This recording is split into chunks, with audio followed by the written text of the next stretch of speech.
Okay, let's do it. Social Security Act 42 USC subsection 401 et sec. Et sec means follows. There's more information, more things that also could follow, meaning pages or information. This is the foundational law governing the Social Security system in the U.S. It establishes the Social Security Trust Fund and outlines how the fund is to be managed. So read that, and you're going to see a lot of the codes being mentioned here. Um, what I suggest is that you go back and read them for yourself. Don't just take the information here in this video and go off of just what's in the video. Go back, read the laws for yourself, and then you can also Google the meaning of those laws yourself. Okay? Google is still your friend. People, don't run from Google. Use it. Okay? There are people that are asking, how do you do research? That's how you do it. You find information, and then you simply Google that information, and then Google's going to send you down the rabbit hole. You just keep going and going as deep, go as deep as you can. All right? Until clarity comes to you. Just keep reading. Okay, next. The Secretary of the Treasury is designated as the manager of the Social Security Trust Fund. For those people who say, no, there's no trust. Yes, it is. Yes, it is a fact. And there's the laws. These are the statutes, codes, laws, what have you, that prove exactly that. The law states that the Secretary of the Treasury acts as a trustee to oversee and administer funds within the system. Key sections: 42 USC, subsection 401. This section defines the Social Security system and establishes the fund. Okay, people, so these are the proofs here from where we got our stuff from. We're not making anything up. Here we go. 42 USC, subsection 405. This section discusses the administration of the Social Security Trust Fund. The Social Security Trust Fund, which is managed by the Secretary of the Treasury. Again, you can reference this law to establish the Secretary of the Treasury's fiduciary role in managing funds on behalf of beneficiaries. Federal Reserve Act. This is number 2. Federal Reserve Act 12 USC subsection 221 et sec, which again means there's additional information and or additional pages or sections. The Federal Reserve Act addresses the role of the Federal Reserve in managing certain financial activities, including acting as a fiscal agent for the government. While the Federal Reserve and the Secretary of the Treasury are distinct entities,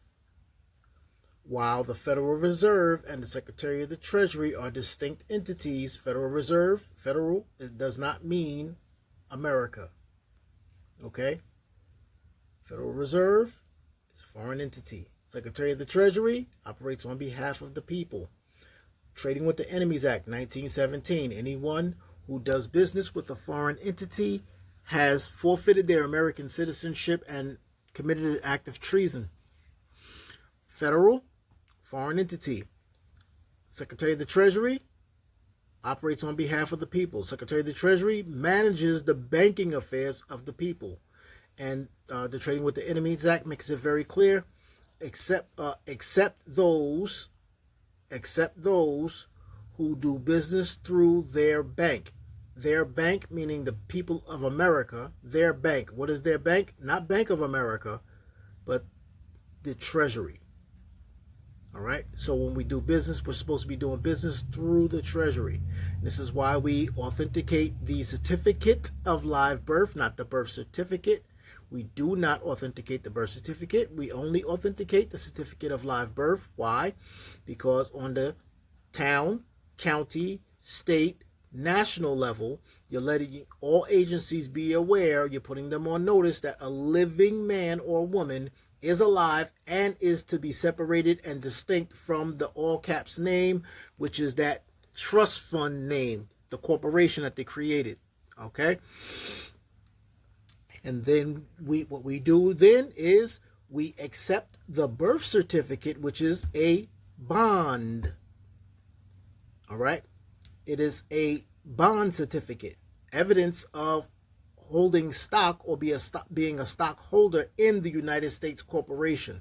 So we are stockholders in the United States corporation. Okay. But because we have stock within the United States corporation does not mean that we do direct business with the United States. We are supposed to do our business through our trustee, which is the Secretary of the Treasury. Okay, continuing on. While the Federal Reserve and the Secretary of the Treasury are distinct entities, the Secretary's role as the trustee for government funds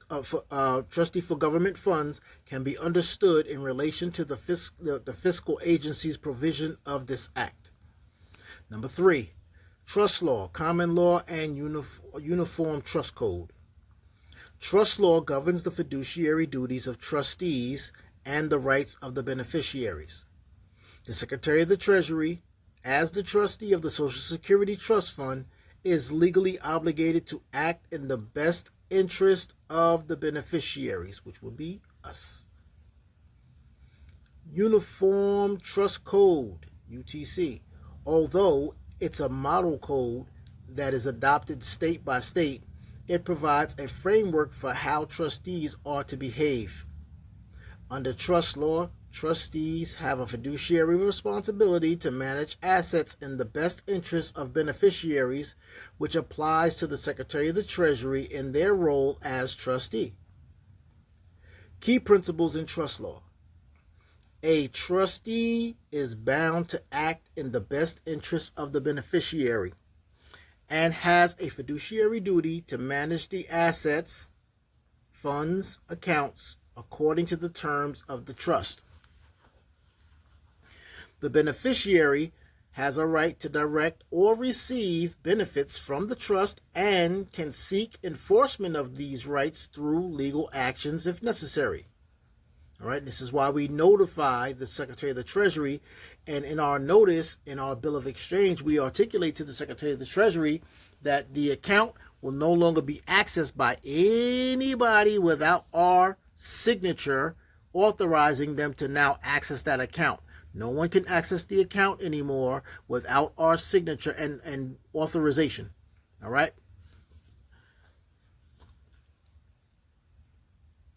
The beneficiary has a right to direct or receive benefits from the trust and can seek enforcement of these rights through legal actions if necessary.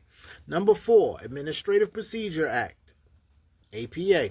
The APA governs how federal agencies, such as the Social Security Administration, SSA, and the Treasury Department interact with individuals. And we just discussed that a minute ago. All right?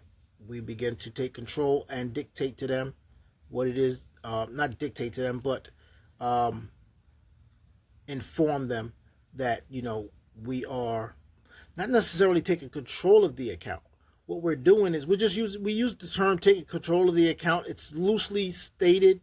We're not taking control of the account. What we're doing is we're simply making it known, putting them on notice of the fact that we know that we are in fact a beneficiary and that we are entitled to our rights regarding our trust, the trust that was created for us and on our behalf.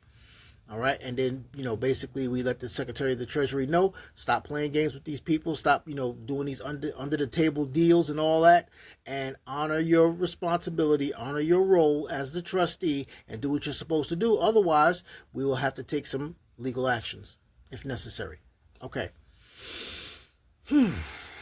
As the Treasury Department interact with individuals, it provides the right to challenge administrative decisions if someone believes that the government has not followed the law in its administration of a program like Social Security. If you need to enforce your rights to challenge how the trustee is handling obligations, the APA might be relevant